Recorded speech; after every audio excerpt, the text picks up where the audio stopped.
करती रूह सर्वोत्तम एहसास, मन की आंखें करती रहती बस इसका दीदार। प्रभु तेरे वतन का अनुभव जो कर लेता एक बार,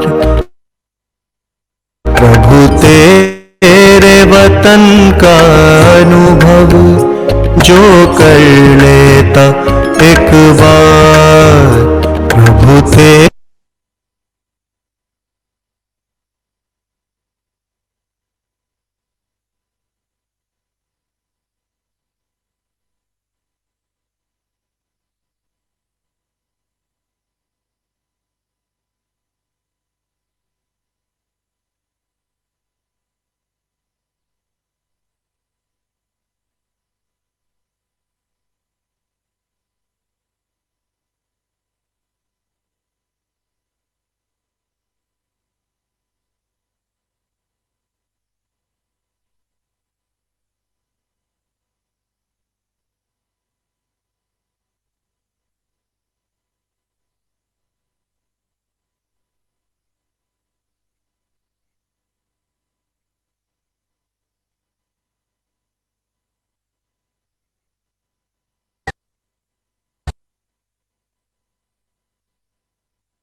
ओम शांति।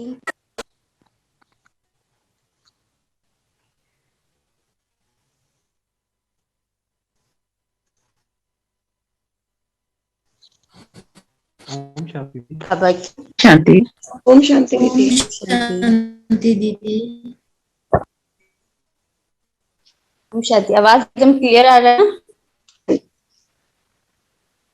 आज हम बाबा की 10 तारीख की साकार महावाक्य सुनेंगे।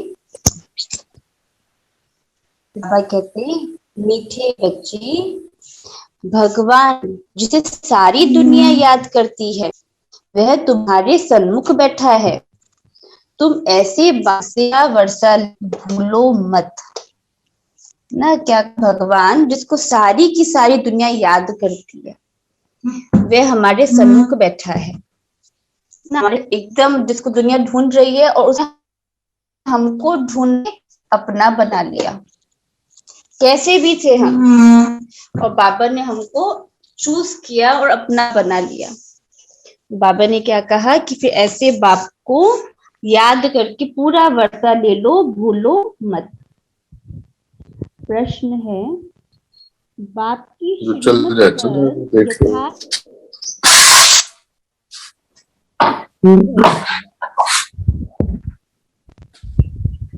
ना। बाबा ने क्या कहा,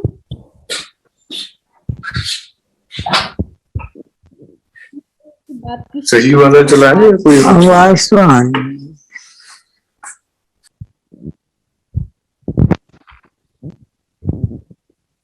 कौन यथार्थ चल सकती है? कौन सी शक्ति होती है किन बच्चों में जो एकदम जो बाबा की श्रीमत है उस पर एक्यूरेट चल सके?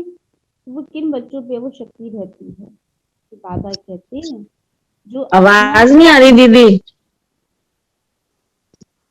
आवाज नहीं आ रही? आपको भी नहीं आ रही दीदी? अब आ रही है आवाज। हाँ आवाज आ रही है दीदी। आ रही है। तो बाबा ने क्या कहा, बाप की प्रश्न है, बाप की श्रीमत पर यथार्थ चलने की शक्ति किन बच्चों में रहती है? तो उत्तर, जो अपना सच्चा पोता मेल बाप को सुनाकर हर कदम पर बाप से राय लेते हैं। बाप से राय ली तो उस पर चलने की शक्ति भी मिल जाती है। बाप बच्चों को श्रीमत देते हैं, बच्चे उस कमाई के पीछे यह कमाई मिस नहीं करो, वह पाई पैसे की सारी कमाई खत्म होने वाली है। हर बात में श्रीमत लेते बहुत खबरदार रहो, संभल कर चलना है, अपनी मत नहीं चलानी है। तो बाबा ने क्या कहा कि जो बाबा की श्रीमत पर एक्यूरेट चलने की शक्ति किन बच्चों को आएगी, जो एकदम सच्चाई से बाबा को अपना सारा पोता मेल सुना करके अपने हर उस पे बाबा से राय लेंगे। और जब हम बाबा से राय लेकर उस पर चलते हैं तो बाबा ने क्या कहा कि उस पर फिर आपको शक्ति मिलती है।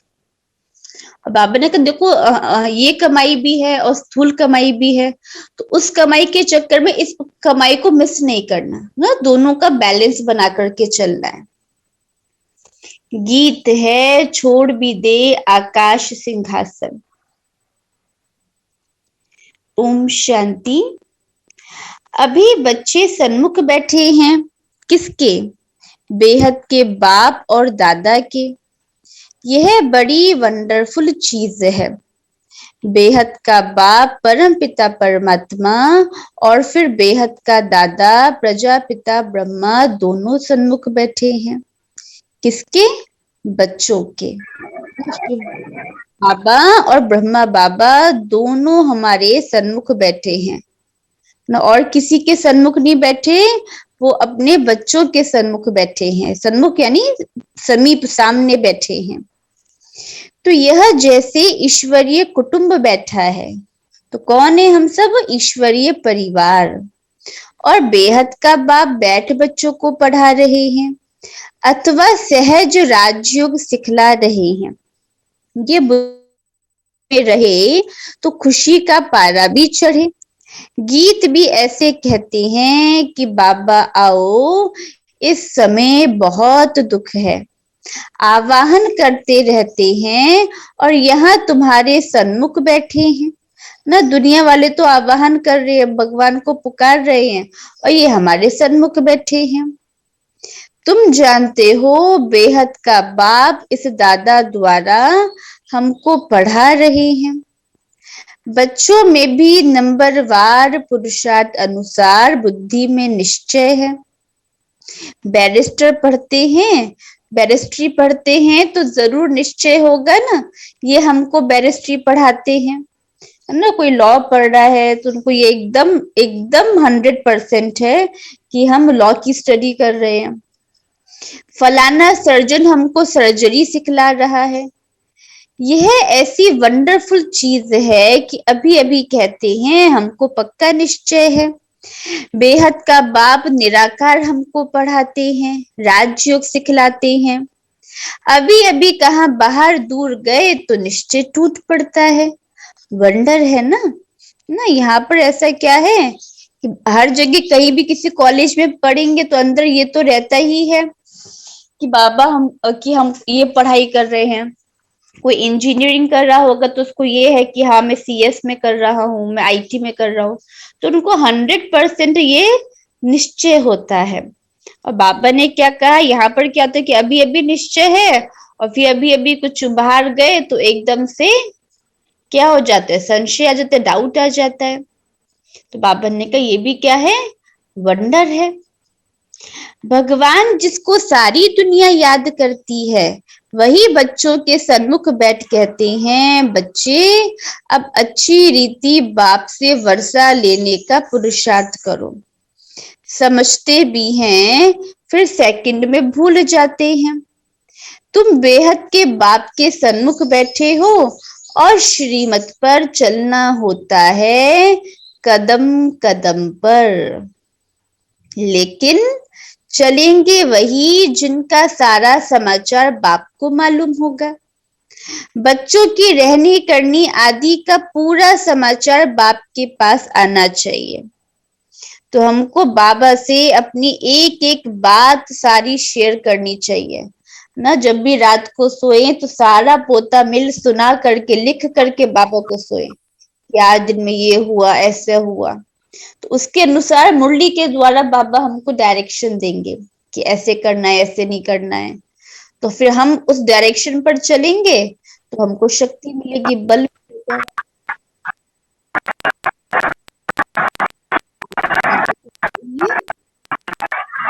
बात को भी मालूम पड़े और उस रीति फिर समय प्रति समय राय देते रहे।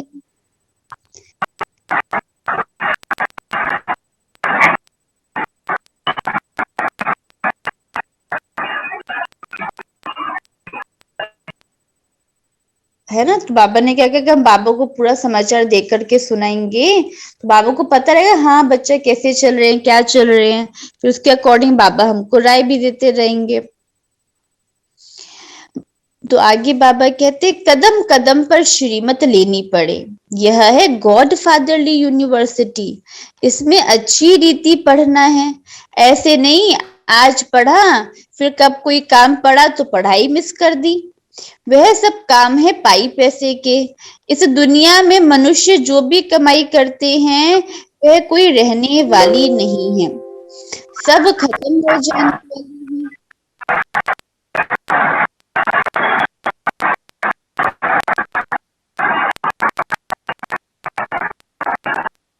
श्रद्धा बहन, आप अपने को म्यूट ही रखिएगा।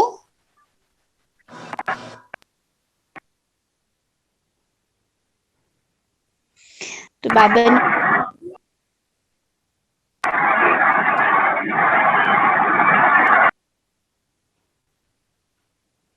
यह है गॉड फादरली यूनिवर्सिटी ना। कोई ऑक्सफोर्ड जाता है, कोई कैम्ब्रिज यूनिवर्सिटी जाता है, हम कौन सी यूनिवर्सिटी के स्टूडेंट से? God fatherly university. तो बाबा ने कहा कि इसमें अच्छी रीति पढ़ना है और बाकी और कामों के रहते इस पढ़ाई को मिस नहीं करना। इस दुनिया में जो भी कमाई करते हैं वह कोई रहने वाली नहीं है, सब खत्म हो जाने वाली है। बाप कमाते हैं बच्चों के लिए, समझते हैं पुत्र पोत्रे पर पोत्रे खाते रहेंगे। फिर बच्चा जब बाप बनेंगे तो वे अपने बच्चों के लिए कोशिश करेंगे। अब तो विनाश सामने खड़ा है, तो बाप को जब बच्चों के पोता मेल का मालूम पड़े तब तो मत दे। कदम कदम पर पूछना पड़ता है, ऐसे नहीं कोई विक्रम हो जाए। यह है बेहद का घर। बाप ऐसे बैठ समझाते हैं जैसे हूबहू हद के घर में लौकिक बाप समझाते हैं ना। कैसे समझाते हैं बाबा? जैसे कि लौकिक पिता समझाते हैं ना, लौकिक फादर अपने बच्चों को, ऐसे ही बाबा समझाते हैं। सब बच्चे जानते हैं हम ब्राह्मण हैं। कोई से पूछो भगवान तुम्हारा क्या लगता है तो कहेंगे वह तो सबका बाप है। फिर पूछो वह कहाँ रहते हैं तो कह देंगे सर्वव्यापी है। बेहद के बाप को नहीं जानते। तुम बच्चे अभी बाप को यथार्थ रीति जानते हो तो तुम्हें दैवी मत पर चलना है। क्या कहा बाबा ने कि अभी हम बाबा को एकदम एक्यूरेट जानते हैं, तो हमको कैसे करना है? अभी जो ये भगवान की श्रीमत मिल रही है उस पर चलना है। बाप आए हैं देवी देवता बनाने के लिए, कदम कदम श्रीमत पर चलना पड़े। पंडे लोग यात्रा पर ले जाते हैं तो खबरदार करते रहते हैं, कहते हैं संभल कर चलो। ऐसे भी बहुत हैं जो तीर्थों आदि को नहीं मानते हैं। तीर्थ माना भक्ति, तीर्थ को ना माना गोया भक्ति को ही नहीं माना। भक्ति मार्ग आधा कल्प चलता है, भगवान की खोज करते रहते हैं, बहुत भावना रखते हैं, शिव के आगे बहुत जाते हैं, समझते हैं भगवान का दीदार हो जाए, यह है भावना।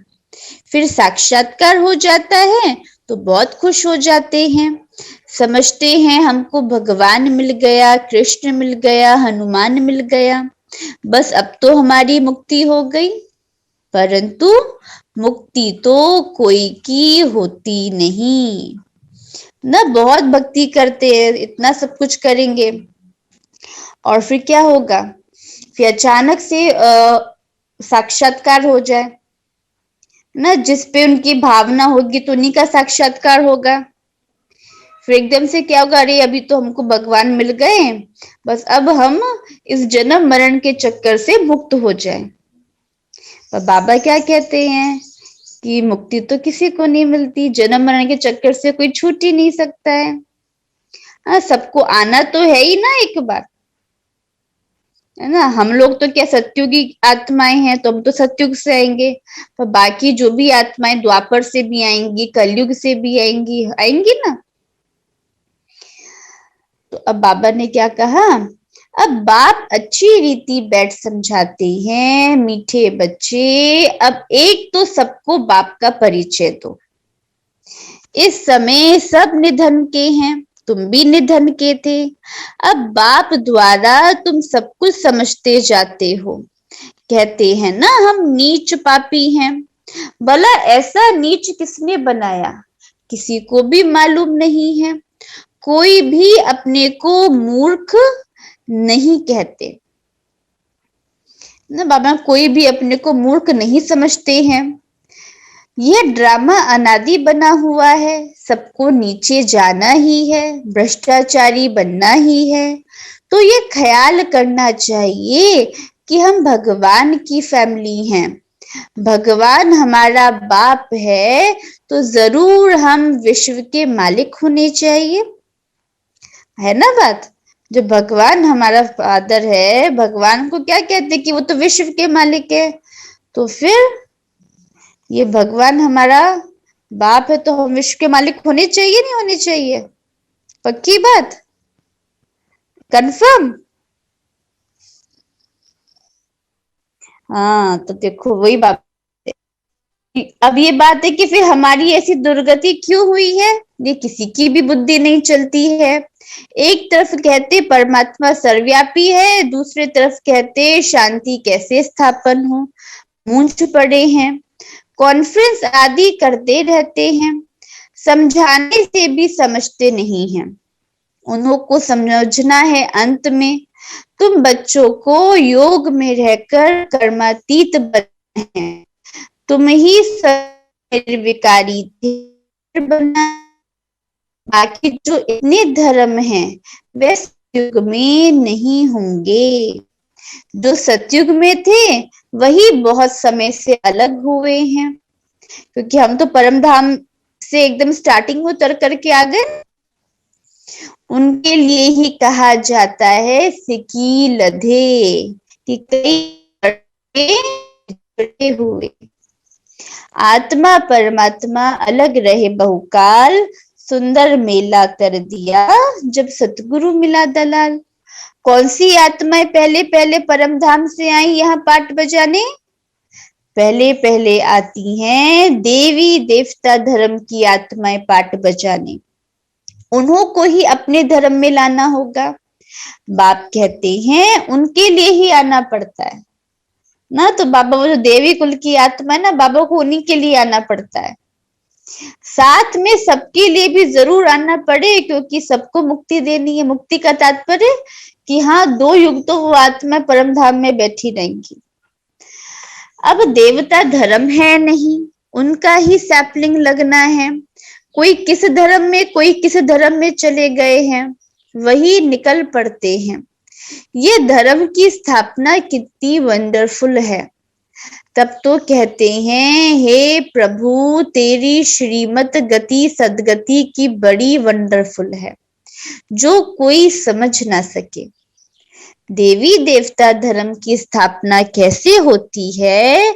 इतना समय जो पतित देह अभिमानी बन पड़े हैं, देह अभिमानी ना बॉडी कॉन्शियस, उनके लिए फिर देही अभिमानी बनना, इसमें मेहनत लगती है ना। द्वापर से हम लोग क्या आ गए, बॉडी कॉन्शियस हो गए ना, तो फिर सोल कॉन्शियस बनने में थोड़ी सी मेहनत लगती है, घड़ी घड़ी भूल जाते हैं।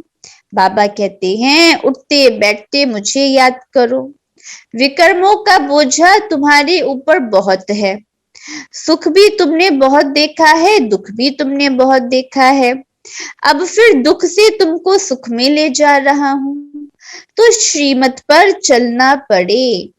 और फिर औरों को भी याद दिलाते हैं। सृष्टि चक्र का राज समझाना बड़ा सहज है। उनको ही त्रिकालदर्शी कहा जाता है ना, जिन्हों को तीनों कालों की नॉलेज है। तो कौन है वो? त्रिकालदर्शी। तो सभी के सभी त्रिकालदर्शी बैठे हैं ना, जिनको तीनों कालों की नॉलेज है। बाबा ने समझाया है, बोलो भगवान के तो तुम बच्चे हो ना।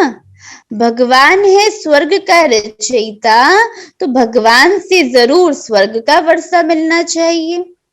ये बात तुम ही जानते हो और तुम ही पूछ सकते हो। कहते हैं ईश्वर ने पैदा किया तो तुम ईश्वर के वारिस होने चाहिए ना। ईश्वर बाप स्वर्ग का रचयिता, फिर तुम नरक में क्यों पड़े हो? ये तो तुम जानते हो। हम पहले स्वर्ग में थे, रावण ने हमको नरक में ढकेला है। रावण क्या चीज है यह भी कोई नहीं जानते। तुम याद दिला सकते हो, भारत ही प्राचीन स्वर्ग था, भारतवासी स्वर्ग के मालिक थे। अब ही भारत नर्क बना है, यह खेल बना हुआ है। राम राज्य और रावण राज्य आधा आधा है, यही खेल है। फिर उनके बीच में क्या होता है वह भी डिटेल बैठ समझाते हैं। कोई कोई बच्चे निश्चय बुद्धि हैं, जो समझते हैं हम बाप के सामने बैठे हैं। बाबा त्रिनेत्री त्रिकालदर्शी है, त्रिमूर्ति है, ब्रह्मा विष्णु शंकर का भी रचयिता है। त्रिमूर्ति शिव के बदले त्रिमूर्ति ब्रह्मा का नाम रख दिया है। अब त्रिमूर्ति का रचयिता ब्रह्मा कैसे हो सकता है? गाते भी हैं, ब्रह्मा द्वारा स्थापना, शंकर द्वारा विनाश, तो रचयिता जरूर कोई दूसरा होगा। इतनी छोटी सी बात को भी कोई समझते नहीं है। शिव बाबा ब्रह्मा द्वारा स्वर्ग का वर्षा देंगे, और क्या देंगे? विष्णुपुरी कौन स्थापन करते हैं?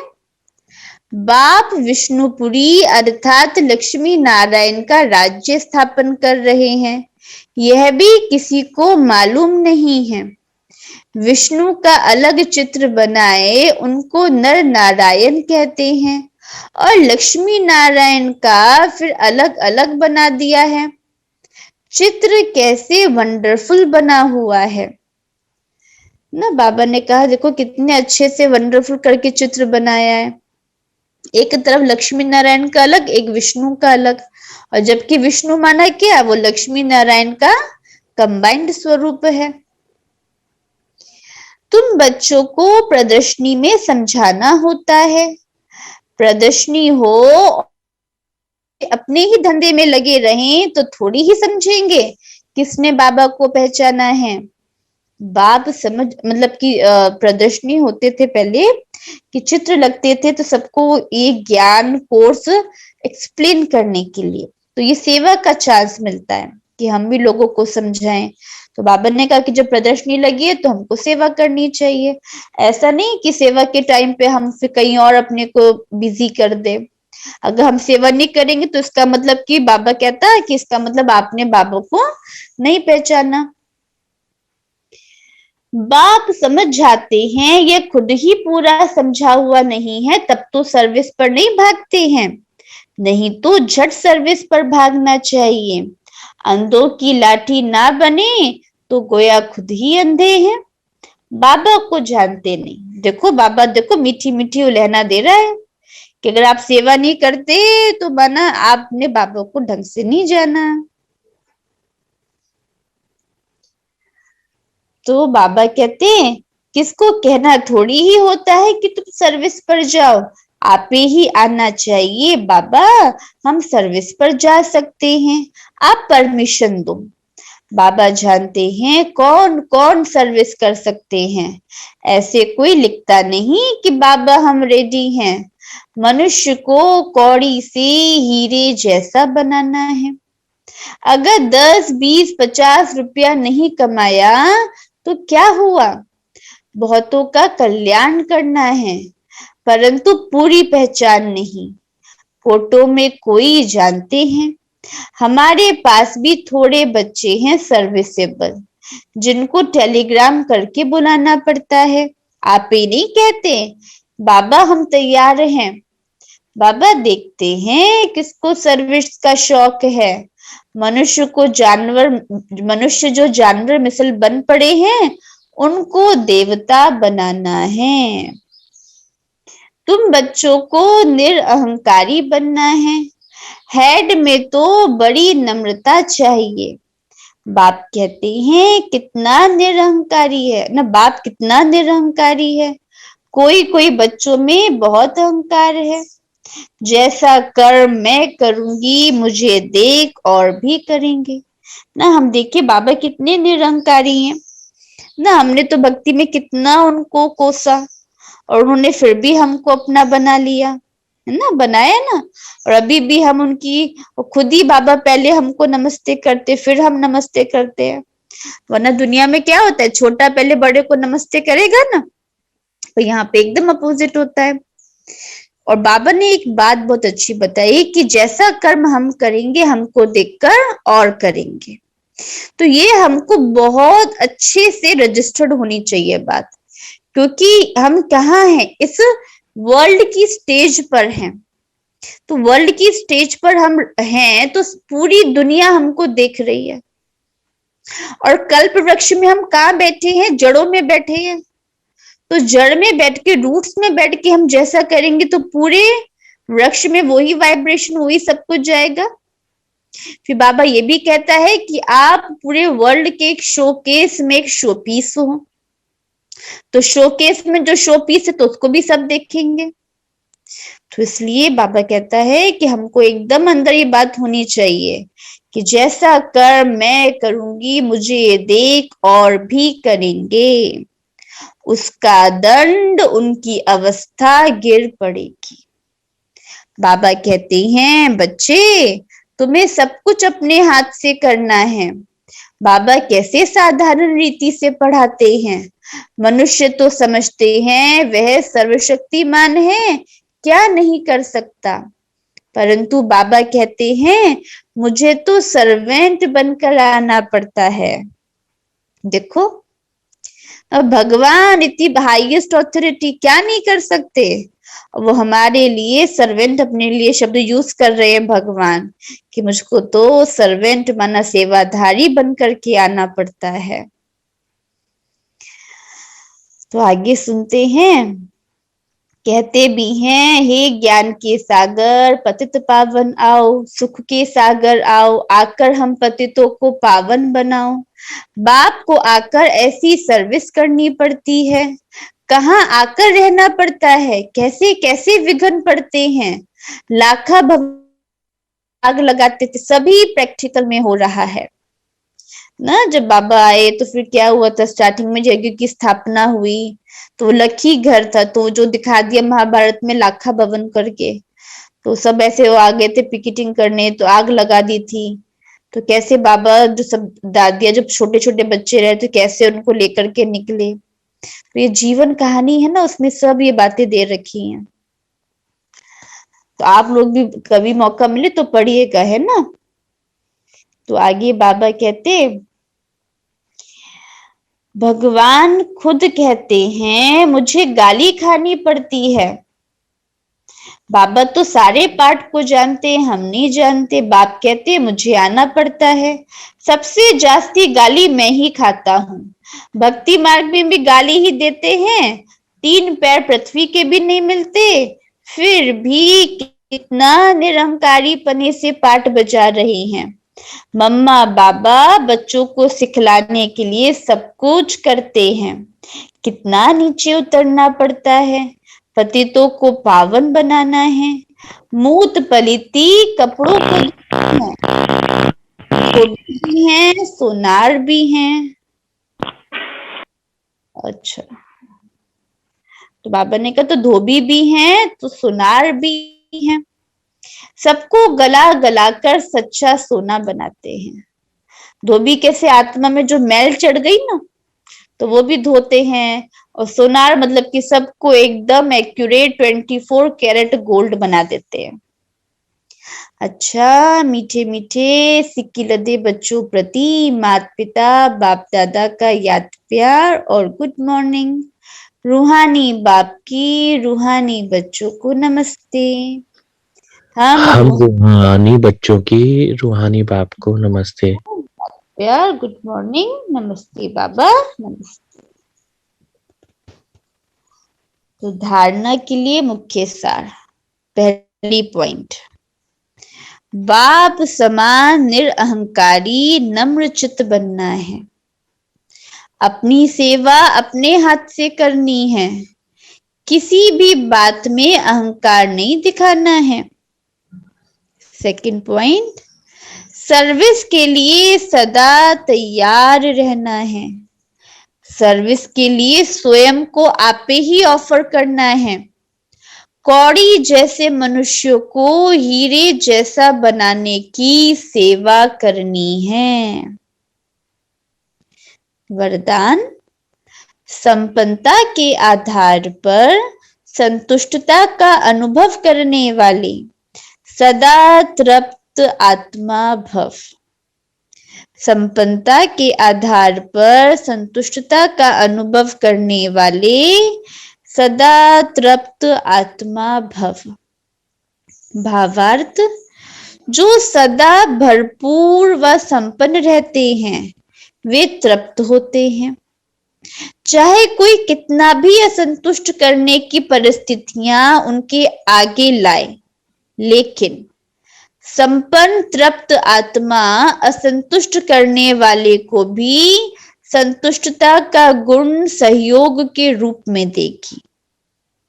ऐसी आत्मा ही रहमदिल बन शुभ भावना और शुभ कामना द्वारा उनको भी परिवर्तन करने का प्रयत्न करेंगी। रूहानी रॉयल आत्मा का यही श्रेष्ठ कर्म है ना। बाबा ने क्या कहा कि कैसा भी कोई आ जाए असंतुष्ट करने वाला और ऐसी विकराल परिस्थिति सामने लेकर के आ जाए, मगर हम क्या है, क्योंकि हम तृप्त आत्मा है ना, हम बिल्कुल भी ऐसी आत्माओं से असंतुष्ट नहीं होंगे। ऊपर से हम रहमदिल बन करके अपनी शुभ भावना शुभ कामना द्वारा उनको भी परिवर्तन करेंगे, है ना। तो शुभ कामना शुभ भावना माना लिमिटेड ना हो कि हाँ इतने दिन तक देंगे, एक दिन दिया 2 दिन दिया फिर नहीं देंगे, नहीं, कंटिन्यू कंटिन्यू आप निस्वार्थ भाव से देते रहो। भले ये भावना भी नहीं रखनी कि अरे ये तो भी असंतुष्ट हैं, संतुष्ट हो जाएंगी, ऐसा है वैसा, नहीं, ये भी मत रखो, ये भाव भी नहीं रखो। बस आपका वो नेचर बन जाए कि आपको उनके प्रति शुभ भावना शुभ कामना रखनी है। तो बाबा ने क्या कहा, रूहानी रॉयल आत्मा, तो हमारा यही श्रेष्ठ कर्म है। स्लोगन, याद और सेवा का डबल लॉक लगाओ तो माया आ नहीं सकती। नहीं, याद और सेवा का तो डबल लॉक लगा लेंगे तो माया आएगी नहीं। होते ना डबल लॉक लगा लेते तो एकदम पूरी सेफ्टी हो जाती है। तो हमको सेफ्टी किससे चाहिए, माया से चाहिए। तो बाबा ने क्या कहा, याद और सेवा, तो उससे एकदम ऐसा डबल लॉक लगेगा कि जो माया आंटी है ना वो आएंगी नहीं हमको डिस्टर्ब करने, हमको परेशान करने, है ना। अच्छा, ओम शांति। तो आज तो बाबा ने बताया कि मैं तो आपके सन्मुख बैठ करके पढ़ा रहा हूं, तो बड़ा अच्छा, बड़ा नशा है। दुनिया वाली पुकारते रहते हैं और भगवान हमें क्या क्या कमियां थी, हम कैसे थे। देखो जब हमको बाबा ने चूज किया तो बहुत सारी कमियां तो थी ना हमारे अंदर, और बाबा ने वैसे ही पैकेजिंग में हमें चूज कर लिया ना। बाबा ने ये नहीं कहा नहीं मेरे पहले पैकेजिंग चेंज करो तो मैं जाके इनको लूंगा, नहीं। जैसे भी थे हम, उस पूरी पैकेजिंग में बाबा ने हमको चूज किया। और फिर दुनिया वाले तो इतना पुकार रही हैं, उनको ढूंढ रहे हैं, बाबा तो हमारे सन्मुख बैठ करके हमें रोज पढ़ा रहे हैं। तो आज पूरा दिन इसी नशे में रहना। दीदी बाबा ने उनको चूज क्यों नहीं किया, हमें चूज किया। तो अभी हम ये कह रहे हैं कि हमें ये जो सबको बताना चाहिए, एक सेवा करनी चाहिए। तो फिर बाबा वो जो दूसरे बच्चे हैं जो इसमें नहीं वो रखते हैं, आस्था नहीं रखते हैं, तो फिर उनको कैसे बाबा समझाएंगे? देखिए, तभी तो बाबा सेवा के लिए कहते हैं ना, इसलिए तो सारे सेंटर्स, हमारे चैनल क्यों बने, क्योंकि पूरी विश्व की एक एक आत्माओं को ये परिचय मिल जाए, सबको ये न्यूज मिल जाए। फिर बाद में कोई ये ना बोले कि अरे आप हमको बताते तो हम भी आ जाते, इसलिए तो हमारा काम तो है सबको बताने का। लेकिन कोई नहीं आता तो उसके लिए हम कुछ नहीं कर सकते ना, कोशिश ही कर सकते हैं। हाँ, बस हम तो, क्योंकि हमारा समय भी बहुत कीमती है, तो हम बार बार जाके वो भी नहीं करेंगे। एक बहुत अच्छी भावना के साथ उनको समझाएंगे, वाइब्रेशन देंगे। अगर नहीं आ रहे हैं तो हम छोड़ देंगे, क्योंकि हमारा क्या कर्तव्य था वो हमने किया।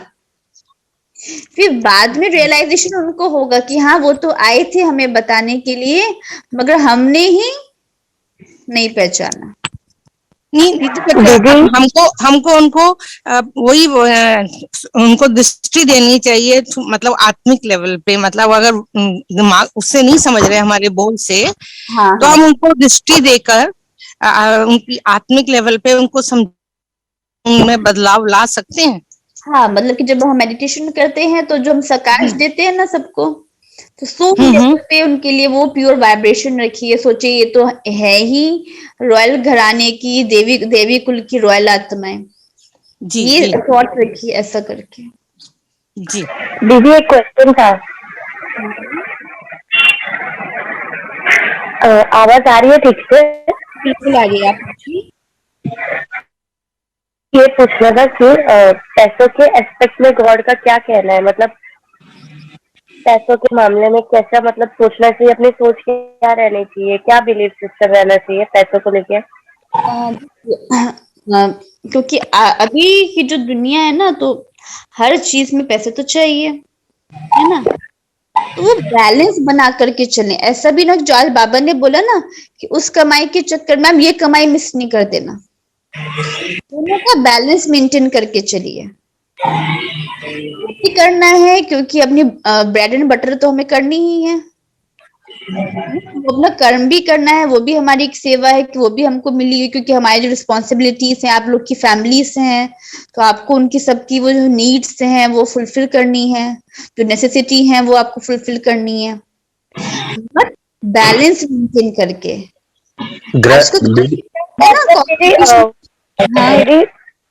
ये सही है क्या ऐसा सोचना कि मतलब बाहर प्रॉफिट हो या लॉस हो, लेकिन अपने अंदर हलचल नहीं करने की ना, मतलब बाहर हो रहा है प्रॉफिट या लॉस। हाँ बिल्कुल, वही बात है। भी सिचुएशन आई ना कि अगर हम कोई बिजनेस में है, हमको लॉस हो गया, तो वो भी एक सिचुएशन आई है।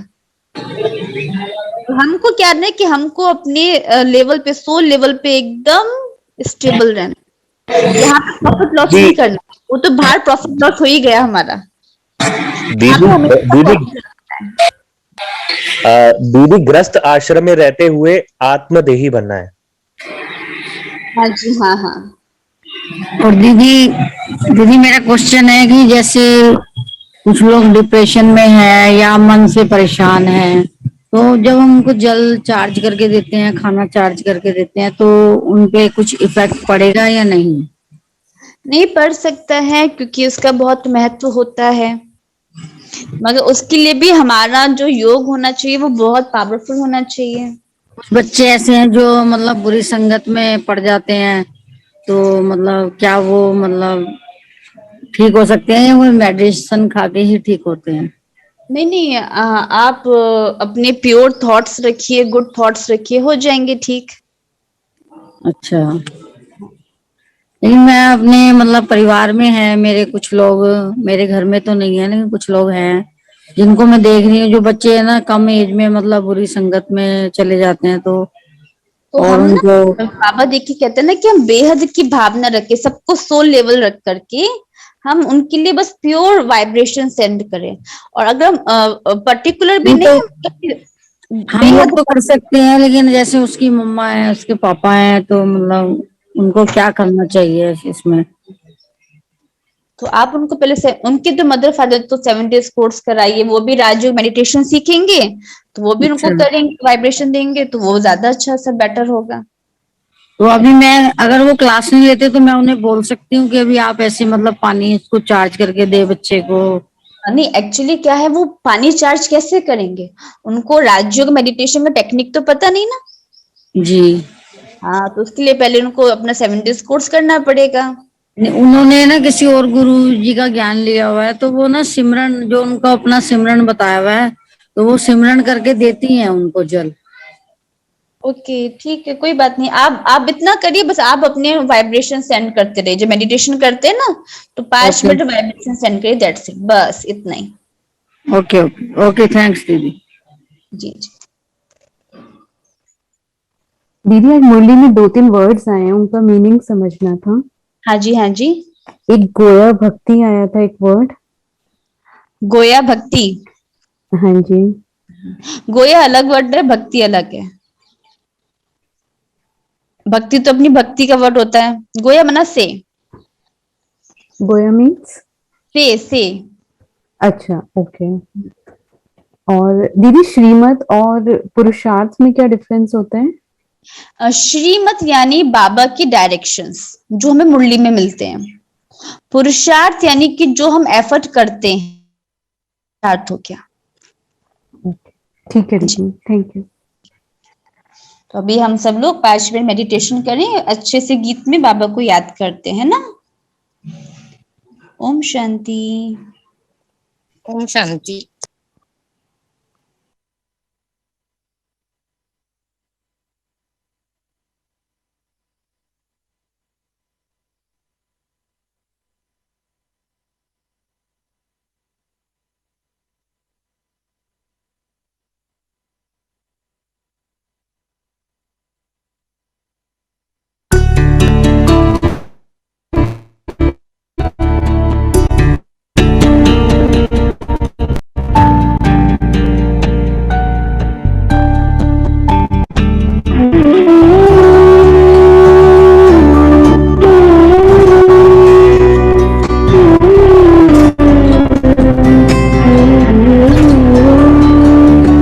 तेरी नगरी में आकर भगवन हो रहा सुखद एहसास।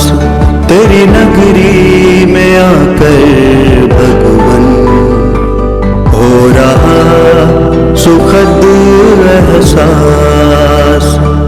बस तू है मेरे पास यहाँ और मैं हूँ तेरे पास।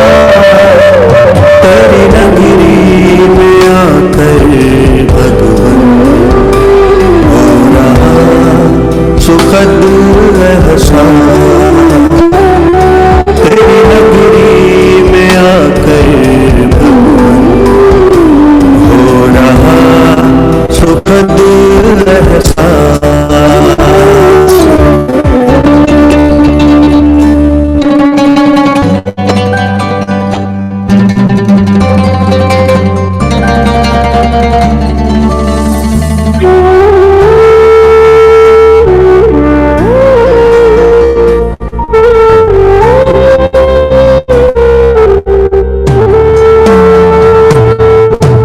तेरा मेरा साथ यहाँ सच में कितना सुहाना। जी भर मिलन मनाने का बस यही ठिकाना। तेरा मेरा साथ यहाँ सच में कितना सुहाना, जी भर मिलन मनाने का बस यही ठिकाना। बरसे मुझ पर निरंतर यहाँ तेरी किरणों का प्रकाश, तेरी नगरी में आकर भगवान हो रहा सुखद एहसास, तेरी नगरी में आकर भगवान हो रहा सुखद एहसास।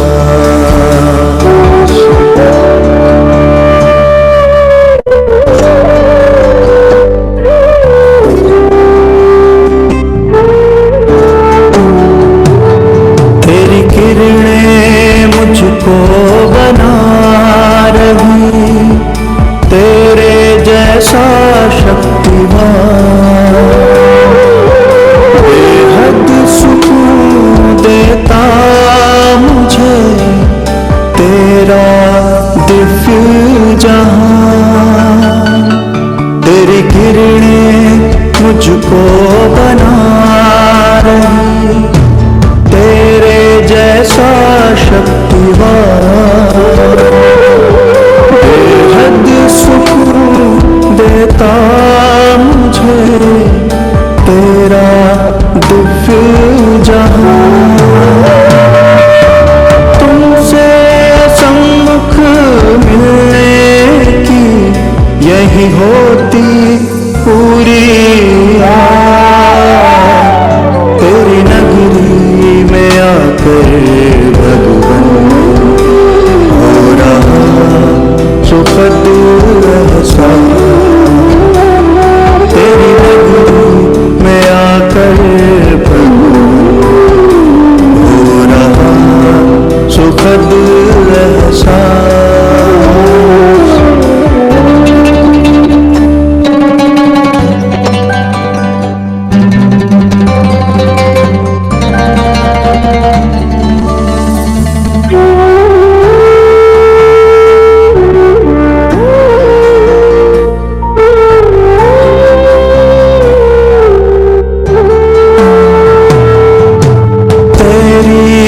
किरणों का चल भगवन लगता बड़ा ही प्यारा, तो चमके जैसे सूरज यहाँ मैं चमकूं जैसे तारा। तेरी किरणों का चल भगवन लगता